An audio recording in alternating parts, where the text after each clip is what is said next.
নওগাঁর মান্দা উপজেলায় আত্রাই নদীর ওপর সেতু নির্মাণের প্রায় ১.৫ বছর পেরিয়ে গেলেও তা এখনও চলাচলের অনুপযোগী। সংযোগ সড়কের অভাবে এমনটি হয়েছে।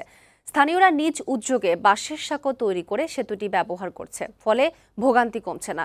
দ্রুত সেতুটির সংযোগ সড়ক নির্মাণের দাবি জানিয়েছেন তারা। নওগাঁ সংবাদদাতা আরমান হোসেনের রুমানের পাঠানোর প্রতিবেদন জানাচ্ছেন আফরোজা সুলতানা।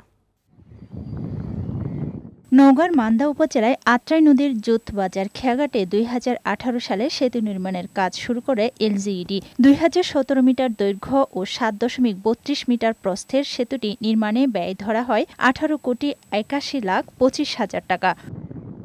২০২৩ সালে ওই সেতু নির্মাণের কাজ শেষ করে ঠিকাদারি প্রতিষ্ঠান। চুক্তি অনুযায়ী এরপর সেখানে সংযোগ সড়ক নির্মাণ করার কথা, কিন্তু তা করেনি ঠিকাদারি প্রতিষ্ঠানটি। তাই বাধ্য হয়ে ওই সেতুতে যাওয়ার জন্য নিজস্ব উদ্যোগে বাঁশের সাঁকো তৈরি করেন স্থানীয়রা।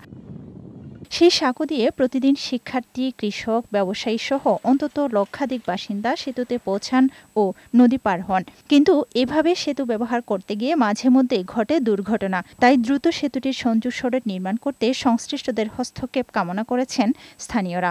ব্রিজ দিয়ে ওঠার সময় বাঁশটা দোলে খালি খুব সমস্যা হয়, খুব রিস্ক নিয়ে এখানে ওঠা নামা করা লাগে। বাঁশের এই ব্রিজটা পারাপারের জন্য আমরা নিজেরা মাটি কাটছি। স্থানীয় সরকার প্রকৌশল অধিদপ্তর জানিয়েছে, সেতুটির অসমাপ্ত কাজের পরিমাণ নির্ণয় করা হচ্ছে। দ্রুত সংযোগ সড়কটি নির্মাণ করা হবে।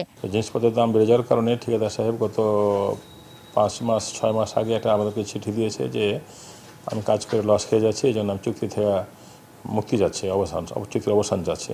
এটা আমাদের কাছে এস্টিমেট চলে আসে। এস্টিমেটটা আমরা ঢাকাতে প্রেরণ করবো। প্রেরণ করে অনুমোদন পেলে অতি শীঘ্রই আমরা এটা কাজ শুরু করে দেবো। সেতুটি চলাচল উপযোগী হলে এর সুফল পাবে লাখো মানুষ। ডেস্ক রিপোর্ট, বৈশাখী সংবাদ।